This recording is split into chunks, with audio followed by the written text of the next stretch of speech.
Big news for all of you wealthy mud-bogging fans. The G-Wagen on portal axles has returned for a second generation. This is the 2022 Mercedes-AMG G63 4x4 Superscript 2, or 4x4 squared, if you prefer. Bigger, more powerful, more capable, and much more expensive. The latest 4x4 Superscript 2 proves that warlord chic never goes out of style. It just goes underground for a few years. The fine folks at Mercedes PR rang me a little while back and asked if I'd like to be the first person to drive the first G63 4x4 Superscript 2 in the country. That led to a week-long test of AMG's new monster truck, both on-road and off. Normally at this point, I'll hit you with a no-brainer rhetorical jab like, is it any good? Not to wreck the surprise, but yes, it's excellent. The question then becomes, is the new 4x4 Superscript 2 worth its $350,050 price tag? $359,050 is tested? What it's like, day one. It took me 3 hours to stop snickering. No, really.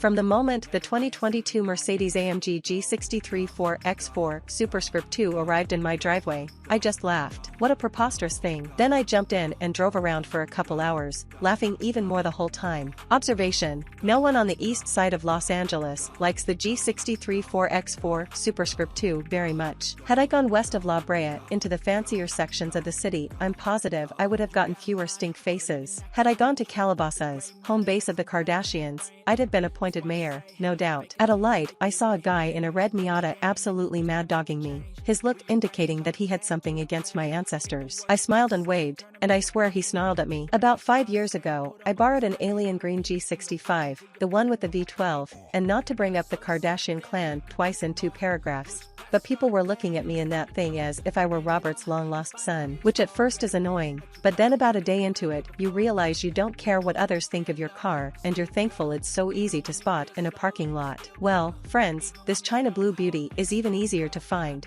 and I cracked up every time I spied it. The driving experience is humorous, as well. Entering the freeway for the first time, I passed a second-generation Cadillac Escalade and was able to look down through its sunroof. LULZ, as the kids probably said at some point. The process of turning a regular G-Class into a 4x4 Superscript 2 is fairly straightforward. In a sentence, the wheel hubs are swapped out in favor of portal axles, and that's most of it. What's a portal axle? It's a hub where instead of entering the center point of the wheel, the half shafts go into the top of the hub and then are geared down. This creates much more ground clearance than stock. Notably, the new 4x4 Superscript 2 has portals on both its solid rear axle and the independent arrangement up front. This is the first such setup in the world. Other changes include bigger wheels and wider tires, carbon fiber fender flares, a carbon fiber light rack on the roof, a much harder core-looking spare tire carrier, and perhaps the toughest rear bumper ever put on a vehicle.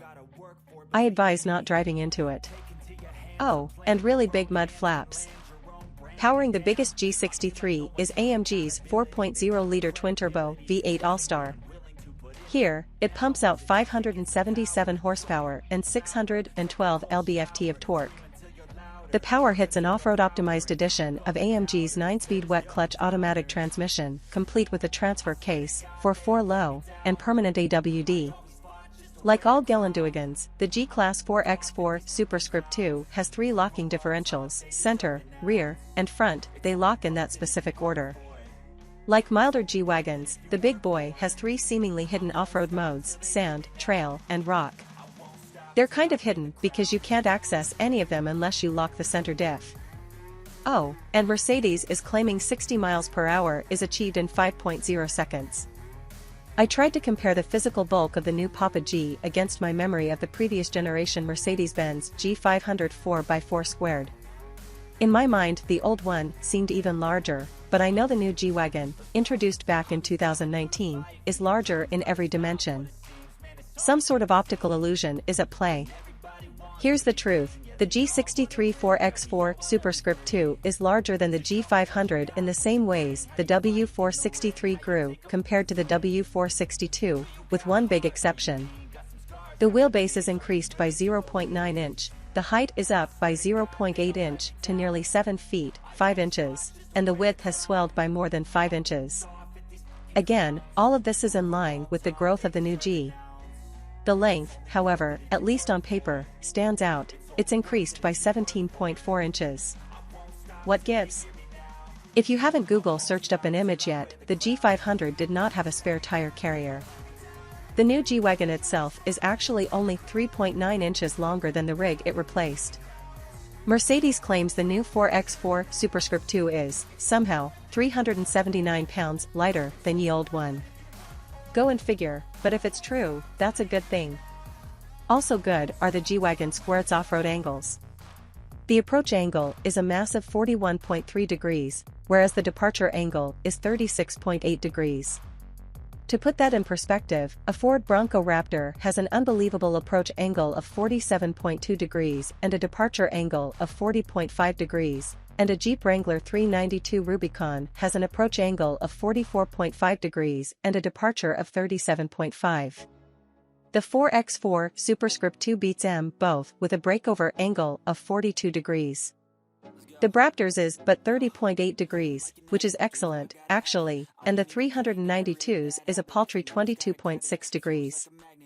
Because of the independent front suspension, ground clearance drops from the previous rig's 17.7 inches to just 13.8. Before you cry, realize the Raptor, perhaps the most capable production rock crawler in the world, has 13.1 inches of clearance and the Wrangler 392 offers up 12.9. This sucker starts at $350,050, which, even in our inflationary world, feels like a lot of cash. Especially when you consider that the old version began at $227,300. True, it wasn't an AMG, but you could buy a perfectly wonderful Mercedes G550 for $123,000 less. Well, you could have.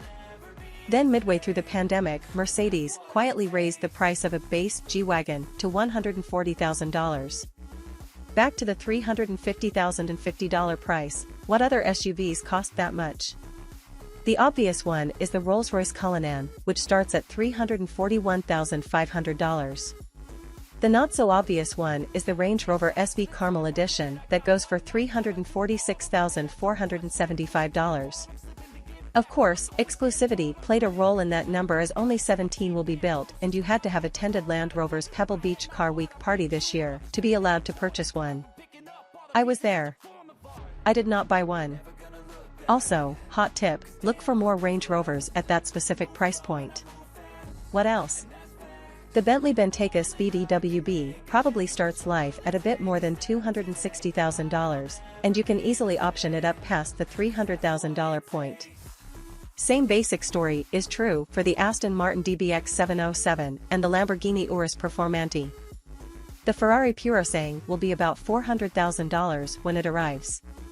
As you can see, there is competition for the G63 4x4 Superscript 2, at least in terms of price. However, none of those have so much as a frame, and only the Range Rover has low gears. Portal axles? Huh. If you're in the market for a super high-end, ultra-luxe SUV that can actually do SUV things, it's basically a party of one. Unless you count Restomod stuff like an Icon FJ. Having driven most of those included above, save for the two Italians that aren't out yet, were I to drop $350,000 on an off-roader, I'd be torn between the Icon FJ and the Big Daddy G.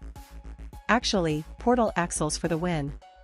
The new 4x4 Superscript 2 is the real deal, and real good.